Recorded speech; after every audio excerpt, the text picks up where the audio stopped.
Hi guys, welcome back. I'm Shiloh. This is Shy-chology. I'm the Shy and this not the Psy. And today I am going to talk about catastrophizing things.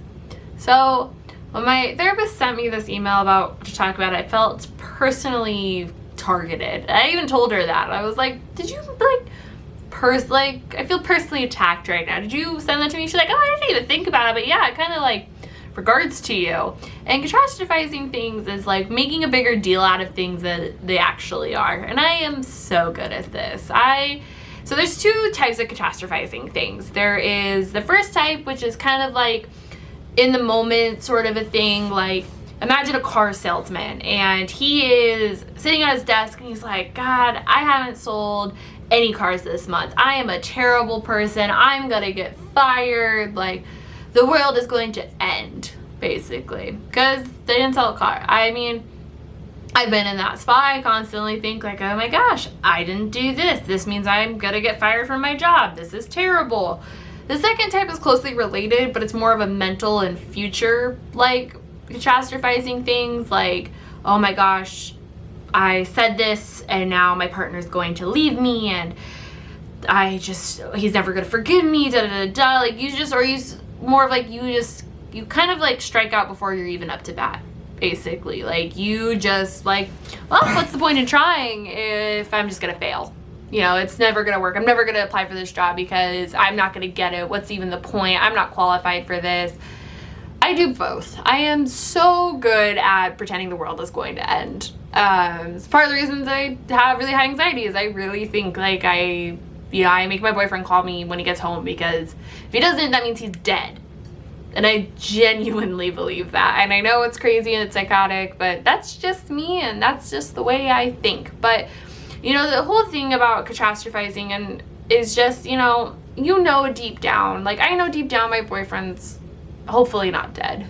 I still have to like kind of remind myself of that. But, when you're kind of like what's the word I'm thinking of? Like it's self-fulfilling prophecy when you start catastrophizing things. Like, if you kind of think it's gonna happen, it probably is going to happen. Like I work very hard on trying to keep a positive outlook of things, but it's really hard when you think the world's gonna end. But some things that help with that, I was talking in this little article that she had sent me, was that writing down when you're having these catastrophizing thoughts, no matter what it be, like let's say you messed up at work and everything, like write down what you think's going to happen and then write down what actually happened. And soon you're gonna have like this list of things of all the things that you thought were gonna go wrong but then probably didn't go wrong.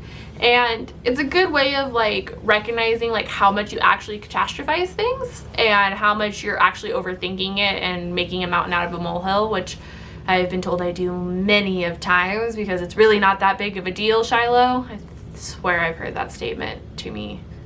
If I had $1 for every time somebody said that statement to me, I'd have at least $100. So, it's just a really good way of checking in with yourself and actually showing, because if you keep thinking the worst is going to happen, then you're not going to take any risks. You're not going to do and find that job that you really thought you could happen. Like, and if the worst, like somebody told me that once, the worst thing you can say, they're going to say is no.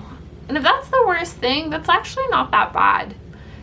You should always take the chances, always take the risks, because you never know when it's actually going to work out. And that, like, when I applied for this new job that I already applied to it once and I didn't get in. And I was like, well, I could, but do I really want to deal with the rejection again? And then I got it the second time, and now I've been working there for about 4 months, and it's going pretty well. And it's been stressful, and I've been catastrophizing things there too, because I'm just waiting for the day they decide to fire me. But I know that it's all in my head, and it's something I'm working on. It's not making it a bigger deal than it actually is. So what are your guys' experiences with catastrophizing things? Like, what do you usually make huge, like a big deal, when it's really not that big of a deal? Like, how have you found ways to fix it? Like I said, writing down and like seeing your patterns is a really good way to reflect and try to catch it. And this type of thing takes a lot of patience, a lot of time, and a lot of like inward thinking, because you have to kind of come to terms with yourself that you probably are overthinking things, and that's a hard thing to accept.